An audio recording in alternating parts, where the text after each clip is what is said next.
আসসালামু আলাইকুম। আমি ইশরাত জাহান ইতি বলছি ঝালকাঠি থেকে। রাসেল ইতি ব্লগ চ্যানেলে আপনাদের স্বাগতম। কাছে এবং দূরে, দেশ বিদেশে যে যেখান থেকে আমার ভিডিওটি দেখছেন, আশা করছি আল্লাহর রহমতে আপনারা ভালো আছেন। আলহামদুলিল্লাহ, আমিও ভালো আছি। তো আজকের ব্লগে আমি আপনাদের সাথে মুরগির গোশত রেসিপি শেয়ার করব।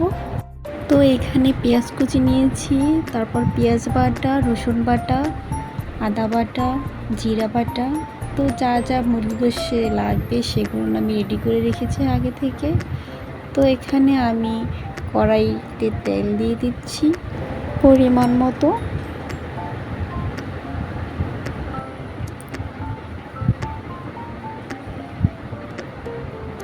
তেলটা গরম হয়ে আসলে এখানে আমি দারচিনি আর এলাচ দিয়ে দেব। দারচিনি এলাচ যদি গরম তেলে ভাজা হয় আর কি, মুরগির গোশে ভালো একটা ঘ্রাণ আসে। তো হালকা একটু দারচিনিটা গরম হয়ে আসলে এখানে আমি পেঁয়াজ কুচি দিয়ে দেব।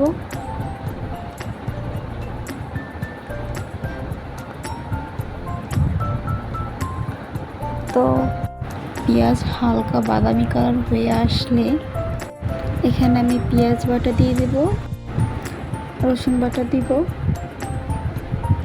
জিরা বাটা দেব, তারপরে আদা বাটা দিব।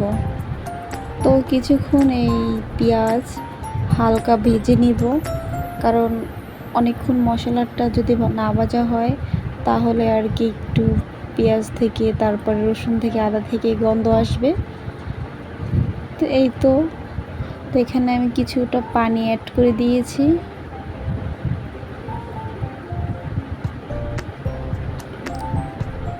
এখন আমি এখানে দিব মরিচের গুঁড়া 2 চামচ, হলুদের গুঁড়া 1 চামচ, পরিমাণ মতো লবণ।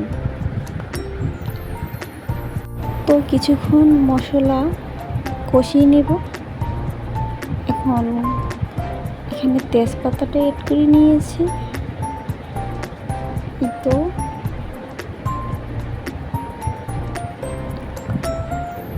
এখন আবার একটু সামান্য পানি দিয়ে দিয়েছি। আসলে মুরগির গোশতটা যদি একটু ভালো মতন এই যে মশলাগুলো একটু কষালে মুরগির গোশতটা ভালো হয় আর কি, খেতেও মজা লাগে। এখানে আবার আমি কিছুটা পানি অ্যাড করেছি।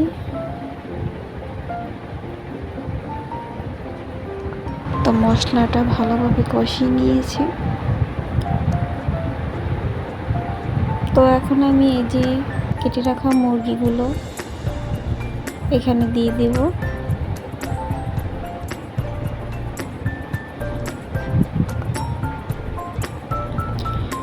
আর যারা আমার ভিডিওটি এতদূর পর্যন্ত দেখেছেন, তো দয়া করে আমার ভিডিওটি যদি ভালো লেগে থাকে তাহলে আপনারা লাইক, কমেন্ট এবং সাবস্ক্রাইব করে দেবেন।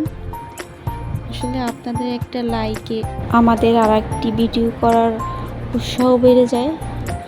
তো এই যে মুরগির গোশতটি আমি সুন্দর করে কষিয়ে নিয়েছি। মুরগির গোশত যত ঢাকনা দিয়ে কষাবেন তাহলে মুরগির গোশতটা বেশ মজা হয় খেতে।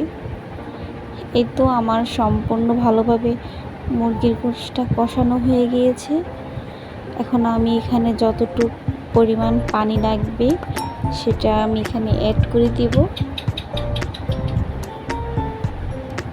এই তো এখানে যতটুকু পরিমাণ পানি দরকার আমি ততটুকু পর্যন্তই দিয়ে দিয়েছি। এই তো আমার মুরগির গোশত রান্না হয়ে গিয়েছে। এই যে দেখুন কি সুন্দর একটা কালার এসেছে। তো আজ এই পর্যন্ত। আমার রেসিপিটি যদি আপনাদের কাছে ভালো লেগে থাকে তাহলে নেক্সট কোনো রেসিপির জন্য অপেক্ষা করবেন। আল্লাহ হাফেজ।